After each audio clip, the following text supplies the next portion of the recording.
Players and fans of Nottingham Forest have started a social media campaign to get Lichaj a dog, after he revealed he had come up one goal short of earning a pet in the cup win over Arsenal.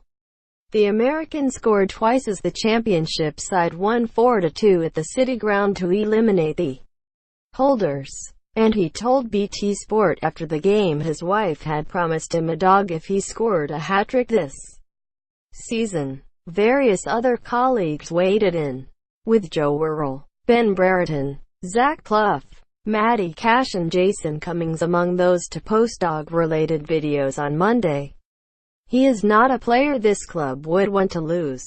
You do not want to lose good players, do you?" he said.